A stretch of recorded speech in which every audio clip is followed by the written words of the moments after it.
Good morning everyone. तो आज का जो टॉपिक है हमारे डिस्कशन का वो है बायोडाइवर्सिटी। हम बायोडाइवर्सिटी के बारे में डिस्कस करेंगे। तो बेसिकली बायोडाइवर्सिटी में बहुत सारे छोटे छोटे टॉपिक्स हैं जो हमें समझने हैं। तो ये हमारी आज की लिस्ट है टॉपिक्स की जो हम समझेंगे। सबसे पहले हमें समझना है बायोडाइवर्सिटी हॉटस्पॉट के बारे में। बायोडाइवर्सिटी हॉटस्पॉट क्या होते हैं, एंडेमिज्म क्या होता है, आईयूसीएन रेड लिस्ट क्या है, उसकी कैटेगरीज क्या है वो हम देखेंगे। रेड डेटा बुक के बारे में हम थोड़ा सा देख लेंगे। इसके बाद इन्वेजिव एलियन स्पीसीज हैं उनके बारे में हम देख देख लेंगे।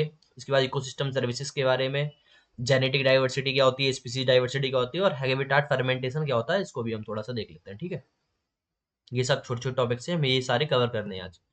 तो सबसे पहले हम समझते हैं बायोडाइवर्सिटी होती क्या है। देखो बायोडाइवर्सिटी बेसिकली ये है कि जब एक पर्टिकुलर रीजन में बहुत अधिक क्या हो जाए, नंबर्स ऑफ क्या हो, स्पीसीज हो, तो उसको हम बायोडाइवर्सिटी बोलते हैं। ठीक है, नंबर ऑफ स्पीसीज बहुत अधिक हो, उसमें भी जेनेटिक डाइवर्सिटी और स्पीसीज डाइवर्सिटी अलग, वो हम अभी आगे देखने वाले हैं। तो ये जो टर्म है, ये कॉन्सेप्ट जो है बायोडाइवर्सिटी हॉटस्पॉट का, ये दिया था नॉर्मन मार्ट्स ने, दिया था 1988 में। आपको याद रखना है, ये क्वेश्चन पूछा जा सकता है कि बायोडाइवर्सिटी हॉटस्पॉट का जो कॉन्सेप्ट है वो किसने दिया है, तो नॉर्मन मेयर्स ने दिया था। ठीक है, क्लियर ये आपको। तो इंडिया में बेसिकली क्या है, हमारे इंडिया में 4 हॉटस्पॉट हैं जो मेनली फेमस हैं, 4 हैं। हिमालय वाला रीजन है, हिमालय वाले रीजन में बहुत अधिक क्या है अपनी स्पीसीज पाई जाती है, तो वो एक है। एक है आपका इंडो बर्मा। इंडो बर्मा जो रीजन है आपका, ये जो नॉर्थ ईस्ट वाला कुछ रीजन, और साथ ही साथ जो म्यांमार वाला कुछ रीजन है, तो इंडो बर्मा वाला जो रीजन है वहां पे भी क्या है आपका स्पीसीज बहुत अधिक पाई जाती हैं। ठीक है, तो वो भी आपका क्या है, आपका हिमालयन हॉटस्पॉट में आता है। वेस्टर्न घाट वाला और श्रीलंका वाला रीजन। वेस्टर्न घाट आपको पता है जो हमारा कर्नाटक कर्नाटक केरल महाराष्ट्र में वेस्टर्न घाट करके एक रेंज है, तो वहीं उसमें वहां पे बहुत अधिक स्पीसीज होती है। क्यों? क्योंकि वो रीजन ट्रॉपिकल रेन फॉरेस्ट वाला रीजन है। ट्रॉपिकल रीजन में आता है, ट्रॉपिकल रेन फॉरेस्ट वहां पाए जाते हैं, तो इस वजह से वहां पे भी हॉट मतलब काफी डाइवर्सिटी है स्पीसीज की। आपका सुंडालैंड, सुंडालैंड वाला जो रीजन है वो आपका निकोबार वाला अंडमान निकोबार वाला जो रीजन है, बेसिकली निकोबार वाला जो रीजन है वो सुंडालैंड में आता है। तो जो 4 हॉटस्पॉट है इंडिया में, Himalayan region, Indo Burma, western Ghat, Sri Lanka और सुंडालैंड, ये 4 क्या है, हिमालयन मतलब बायोडाइवर्सिटी हॉटस्पॉट है। ठीक है, और इसके क्राइटेरिया क्या है, 2 क्राइटेरिया होते हैं। पहला क्राइटेरिया कि वहां पे एंडेमिक स्पीसीज होनी चाहिए, 1500 से ज्यादा एंडेमिक स्पीसीज होनी चाहिए। ठीक है, 1500। तो एंडेमिक स्पीसीज क्या होते हैं वो हम देखने वाले हैं नेक्स्ट स्लाइड में ही है। ठीक है, ये और नेक्स्ट, और एक और क्या है कि वहां पे 70% ओरिजिनल क्या हो, नेचुरल हैबिटाट हो जो हैबिटाट होना चाहिए, जहाँ जो फ्लोरा और फौना होना चाहिए वो नेचुरल होना चाहिए। ठीक है, तो ये इसके क्राइटेरिया है बायोडाइवर्सिटी हॉटस्पॉट के। क्लियर? तो किसने दिया है, नॉर्मन मेयर्स ने दिया है। कॉन्सेप्ट याद रखना, Himalaya, Indo Burma, western Ghat, Sri Lanka, सुड्डालैंड, ये रीजन है, ये आपको याद रखना है। साथ ही साथ क्राइटेरिया क्या है, 1500 इंडेमिक स्पीसीज, और साथ ही साथ 70% वो क्या है, ओरिजिनल क्या होना चाहिए आपका, नेचुरल एनवायरनमेंट होना चाहिए, नेचुरल हैबिटेट होना चाहिए। ठीक है? अब इंडिमिज्म क्या होता है ये समझते हैं। इंडिमिज्म का मतलब ये होता है कि ऐसी स्पीसीज जो सिर्फ एक पर्टिकुलर जोग्राफिकल रीजन में ही पाई जाती हो। ठीक है, इंडिमिज्म अगर कभी आपको लिखा जाए तो उसका मतलब क्या है, ऐसी स्पीसीज, वो स्पीसीज होती है इंडिविज्म वाली, वो ऐसी स्पीसीज जो अर्थ के एक पर्टिकुलर एरिया में ही मिले और कहीं नहीं मिलेंगी, पूरी दुनिया में कहीं नहीं मिलेंगी। जैसे फॉर एग्जांपल इंडिया में नीलगिरी तार है, नीलगिरी तार करके एक होता है, 16 फॉरेस्ट में पाया जाता है, वेस्टर्न घाट में, साउथ इंडिया में पाया जाता है नीलगिरी तार। तो ये इंडिविज्म है वहां पे, वो सिर्फ कहाँ मिलेगा, नीलगिरी वेस्टर्न घाट वाले रीजन में ही मिलेगा नीलगिरी तार, 16 फॉरेस्ट वाला। लॉइन टेल्ड मकाओ, ठीक है, ये भी क्या है, वेस्टर्न घाट ही मिलता है। ठीक, तो ये भी वहां का इंडमिज्म है, वो सिर्फ वहीं वहीं मिलेगा। नमदापा फ्लाइंग स्क्वायरल है, ये सिर्फ और सिर्फ कहाँ मिलती है, अरुणाचल प्रदेश में ही मिलती है और कहीं नहीं मिलेगी पूरी दुनिया में। ठीक है, तो ये क्या है, इंडमिज्म है। इंडमिज्म क्या होता है, ऐसी स्पीसीज होती हैं जो एक पर्टिकुलर रीजन में ही पाई जाती हैं। क्लियर? एक पर्टिकुलर रीजन में ही उनकी प्रेजेंस होगी और वर्ल्ड में कहीं नहीं होगी, वो क्या है आपका इंडमिज्म होता है। ठीक, नेक्स्ट टॉपिक है हमारा आईयूसीएन रेड लिस्ट का। तो देखो आईयूसीएन रेड लिस्ट क्या है आपकी, इसमें बेसिकली कैटेगरीज बनाई गई है आईयूसीएन रेड लिस्ट में कि कौन सी स्पीसीज कहाँ लाई करती है। हमारे अर्थ पे हजारों स्पीसीज हैं, लाखों पेड़ पौधे हैं, लाखों जानवर हैं, लाखों फ्लोरा है, फौना है। तो हम क्या करते हैं, उनकी हमने कैटेगरी बनाई है कि कौन कितना सिचुएशन किसकी किस हिसाब से है। अगर कोई बहुत, जिसको हमें क्या करना है, बहुत अधिक प्रिजर्व करना है, या कौन कहाँ किस सिचुएशन में आ रहा है, तो हम इसको समझते हैं। ठीक है सर, पहले आप समझिए एक्सटेंट क्या होता है। एक्सटेंट होता है ऐसी स्पीसीज जो विलुप्त हो चुकी है, जो अब हमारी पृथ्वी पर नहीं है, उसको हम बोलते हैं एक्सटेंट।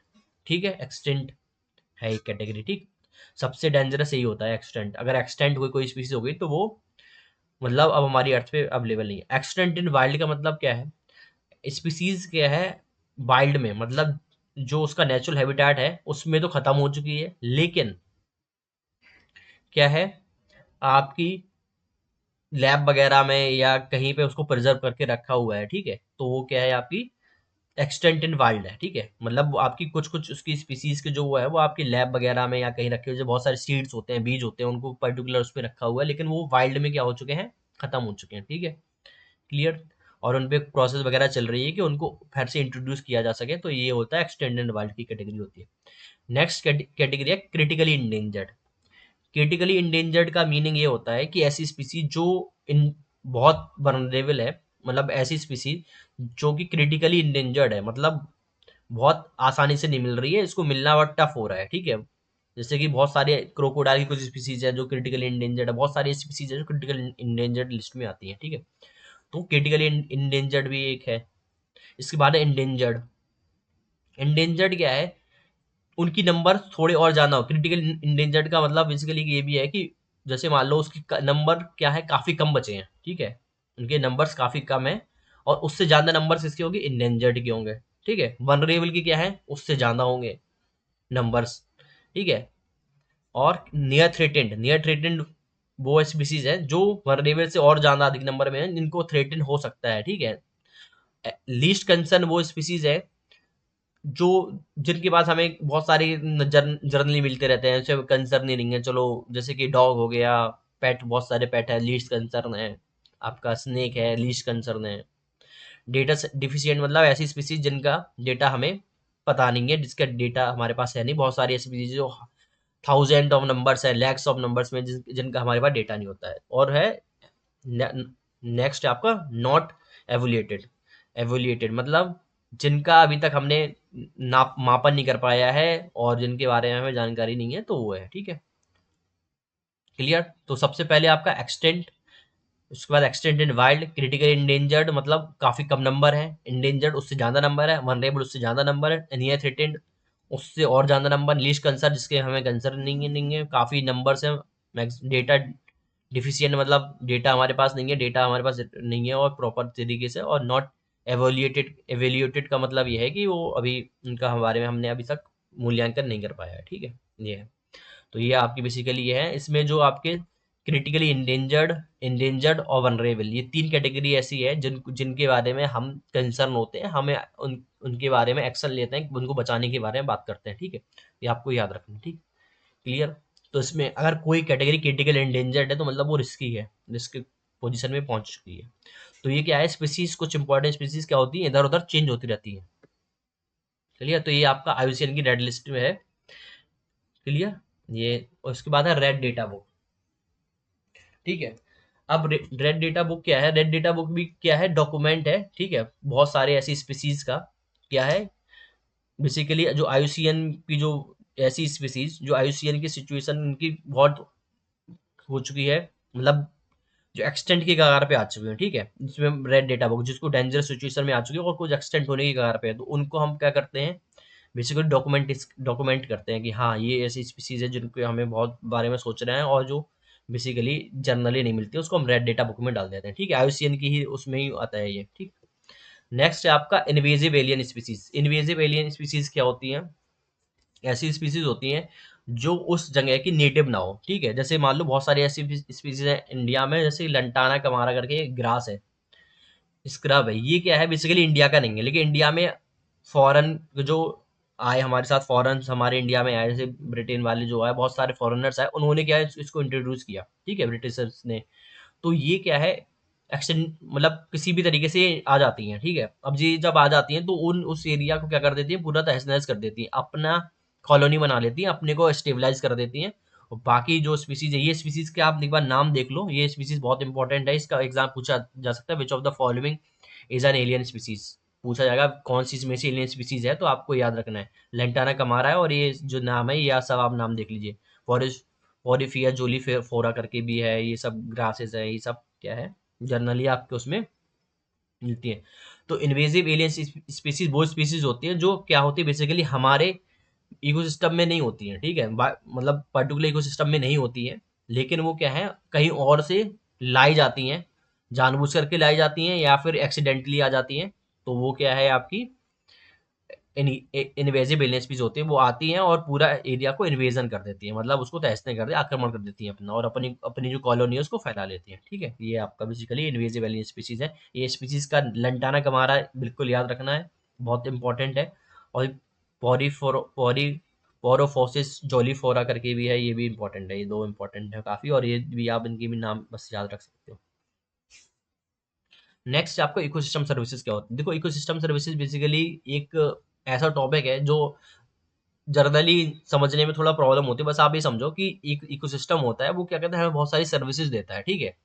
हम क्या करते हैं, हम बेसिकली हमारा इकोसिस्टम से हम अपने फूड लेते हैं, फ्रेश पानी हमें मिलता है, हमें टिम्बर मिलता है, टिम्बर में लकड़ी मिलती है, फाइबर मिलते हैं, फ्यूल, और बहुत सारे ऐसे रिसोर्सेज हैं जो हम क्या करते हैं इकोसिस्टम से लेते हैं। तो ऐसी सर्विसेज जो हमें फूड, पानी, टिम्बर, टिम्बर वाली लकड़ी, फाइबर वगैरह जो सब देते हैं इसको हम बोलते हैं इकोसिस्टम की प्रोविजनिंग सर्विस बोलते हैं। क्या बोलते हैं? प्रोविजनिंग सर्विसेज बोलते हैं, ठीक है। क्या इकोसिस्टम है बहुत सारी सर्विसेज देता है, ठीक। तो food, fresh water, timber, fibre, fuel और जेनेटिक रिसोर्सेज वाली ये जो सर्विसेज हैं ये क्या है प्रोविजनिंग सर्विसेज है, क्लियर। इसके बाद जो आपका रेगुलेटिंग सर्विसेज है वो है क्या, क्लाइमेट का रेगुलेशन करना, फ्लड कंट्रोल करना, वाटर प्यूरिफिकेशन और पॉलिनेशन। वो ये भी सर ये सर्विसेज क्या है, ये रेगुलेटिंग सर्विसेज है इकोसिस्टम की, क्लियर। इसके बाद सपोर्टिंग सर्विसेज क्या है, न्यूट्रिएंट साइकिल होती है, न्यूट्रिएंट साइकिल हमने जैसे पढ़ रखा है, ठीक है। न्यूट्रिएंट्स एक जगह से दूसरी जगह मूव करते हैं, तो वो सॉइल फॉर्मेशन, सॉइल इंसान खुद थोड़ी बनाता है, वो बेसिकली इकोसिस्टम द्वारा बनाया जाता है। प्राइमरी प्रोडक्शन होता है चीज़ों का, वो फोटोसिंथेसिस जो होता है वो, ये सारी चीज़ें क्या हैं आपकी इकोसिस्टम सर्विसेज में आती हैं। Nutrient cycling, soil formation, primary production और फोटोसिंथेसिस। प्राइमरी प्रोडक्शन मतलब ग्रास वगैरह जो आपके ग्रो होती हैं, सब चीज़ें किस में आती हैं, सब इसी चीज़ में आती हैं जो आपका प्राइमरी फूड है, क्लियर।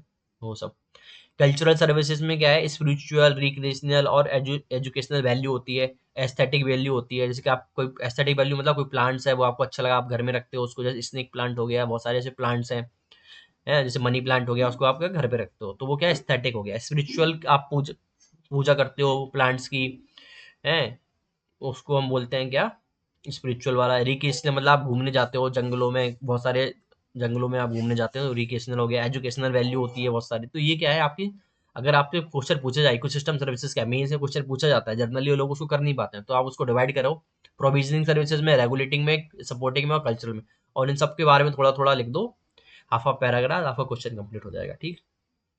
नेक्स्ट है आपका जेनेटिक डाइवर्सिटी। अब देखो डाइवर्सिटी बेसिकली दो टाइप की होती है, ठीक।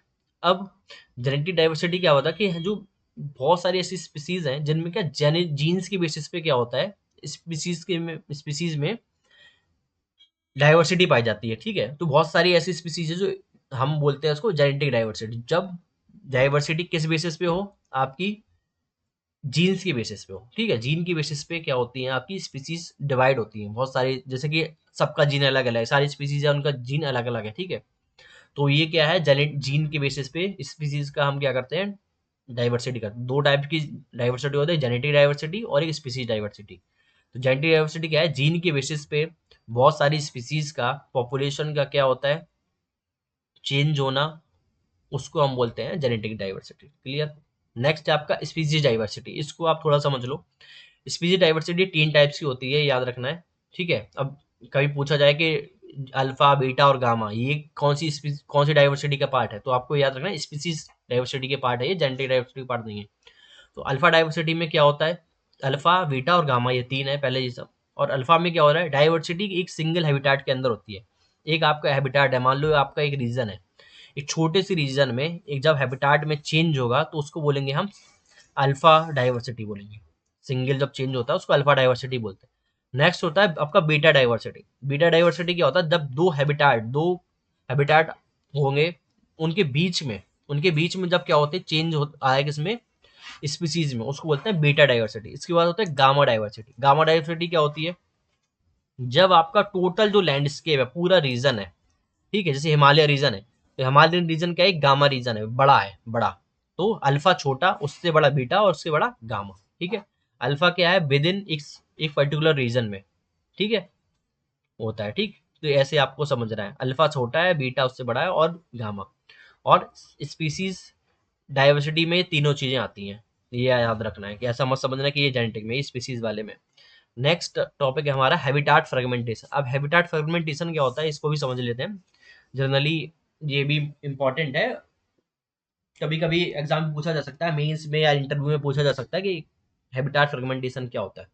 बेसिकली हैबिटाट फ्रेगमेंटेशन ये होता है कि जब क्या होता है, बहुत सारी स्पीसीज हैं, ठीक है, अर्थ सरफेस पे।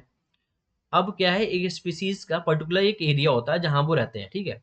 आप समझ लो, एक एक पहले लॉयन था या टाइगर था। टाइगर मान लो 4-5 किलोमीटर 10 किलोमीटर में क्या करता है, विजिट करता है, वहां वो ट्रैवल करता है, वो उसका एरिया है। लेकिन क्या हुआ, उसके टेरिटरी के बीच में, उसके हैबिटाट के बीच में क्या कहता, इंसानों ने कोई घर बना दिया, ठीक है। कुछ छोटे से आइसोलेटेड घर बन गए, पैचेस बन गया, लैंड यूज का कुछ चेंज हो गया, या खेती करना चालू हो गया, रोड बन गया। तो उसका जो एरिया है, जो उसका हैबिटाट है, वो क्या होगा, छोटा हो गया, ठीक है, वो फ्रेगमेंट हो गया, टूट गया वो डिफरेंट उसमें। कहीं कुछ बन गया, कहीं रोड बन जाएगा तो रोड के इस तरफ उसको जाना पड़ेगा, रोड को उस तरफ जाना पड़ेगा। ये आप देखोगे कि जो टाइगर है आपको रोडों पे मिलता है, वो क्यों मिलता है, क्योंकि रोड पहले तो वो जंगल ही था, लेकिन क्या हुआ, इंसान ने रोड बना दिया, तो क्या हुआ उसका, जनरली उसका जो एरिया था वो तो प्रॉब्लम में आ गया, उसका हैबिटाट है, वो तो उसका हैबिटाट है। हमने रोड बना दिया, हमने रेलवे लाइन बिछा दी, तो वो आपको रेलवे लाइंस पर, रोड्स पे इसलिए मिलते हैं क्योंकि वो उसके हैबिटाट में हम क्या करें, घुस गए। ठीक है, तो ये आपका हैबिटाट फ्रेगमेंटेशन होता है। ठीक है, रोड द्वारा, रेलवे द्वारा, एग्रीकल्चर का हमने थोड़ा एक्सपेंशन करा, डैम बनाया, कुछ भी करा, जिस वजह से नेचुरल हैबिटाट है किसी भी हैबिटाट क्या होगा, फ्रेगमेंट होता है, टूट जाता है, उसको बोलते हैं हैबिटाट फ्रेगमेंट। ठीक है, जनरली टाइगर्स का, एलिफेंट का, बड़े बड़े जो स्पीसीज है, अम्ब्रेला स्पीसीज है, जिनको बड़ा एरिया चाहिए होता है, उनका क्या होता है, फ्रेगमेंटेशन हो जाता है। ठीक है, तो उसको बोलते हैं हैबिटाट फ्रेगमेंटेशन। तो ये आपके कुछ टॉपिक्स थे जो हमने डिस्कस किए हैं आज। बायोडाइवर्सिटी हॉटस्पॉट के बारे में डिस्कस किया है, एंडेमिज्म के बारे में डिस्कस किया है, आईयूसीएन रेड लिस्ट के बारे में डिस्कस किया है, उसके बाद रेड डेटा बुक के बारे में, इन्वेजिव एलियन स्पीसीज के बारे में, इकोसिस्टम सर्विसेज के बारे में, जेनेटिक डाइवर्सिटी के बारे में, स्पीसीज डाइवर्सिटी के बारे में, हैबिटेट फ्रेगमेंटेशन के बारे में हमने डिस्कस किया है। और इस पे पीवाईक्यूज वगैरह भी जनरली बनते हैं, तो ये आपको याद रखना है। ठीक है, कोई डाउट हो तो बताओ। Thank you.